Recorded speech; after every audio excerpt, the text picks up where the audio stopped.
భారత దేశం యొక్క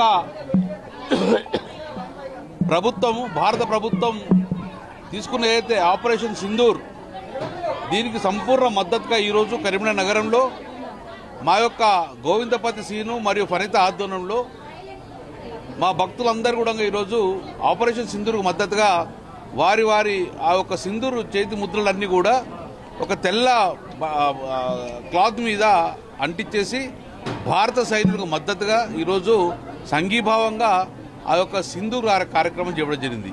అంటే ఈరోజు ఈ యొక్క మహిళా సోదరులందరూ కూడా ప్రభుత్వానికి మద్దతుగా భారత సైనికులకు మద్దతుగా మా వంతు కూడా డెఫినెట్గా మా ఆశీర్వాదాలు మీకు ఉంటాయి కాబట్టి ముందుకెళ్ళండి అని చెప్పి సంఘీభావంగా ఈరోజు సింధూర్ కార్యక్రమం తీసుకొని చేతి ముద్దలతోటి ఒక క్లాత్ను భారత సైనికులకు పంపే కార్యక్రమం తీసుకొని ఈరోజు భారత ప్రభుత్వానికి మోదీ ప్రభుత్వానికి సంపూర్ణంగా భారతదేశ ప్రజలందరూ సంపూర్ణంగా మద్దతు పలుకుతున్నారు.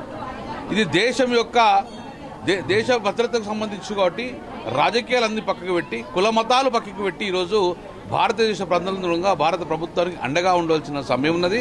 అందుకే మేమందరం భారత సైనికులకు భారత ప్రభుత్వానికి అండగా ఉన్నాము. డెఫినెట్గా ఈ యొక్క పవిత్రమైన యుద్ధంలో భారతం సఫలీకృతం అవుతుందని భావిస్తున్నాము. రేపు రాబోయే కాలంలో కూడా భారతదేశం వైపు చూస్తున్న కూడా ఏ దేశానికి కూడా భయం కలిగే విధంగా ఈరోజు భారత ప్రభుత్వ నిర్ణయాలకి సంపూర్ణ మద్దతు ఉంటుంది.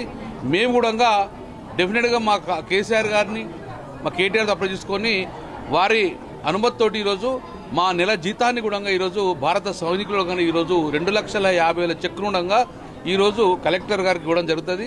సో భారత సైనిక నిధులు కూడా సంపూర్ణంగా మద్దతు. మన తెలుగు బిడ్డ నాయక్ చనిపోయినందుకు సంపూర్ణంగా వాళ్ళ ఆత్మశాంతి కలగాలని చెప్పేసి వాళ్ళ కుటుంబానికి కూడా ప్రగాఢ సానుభూతి తెలియజేసుకుంటూ డెఫినెట్గా ఆ నాయక్ యొక్క బలిదానం వృధా అవ్వదు.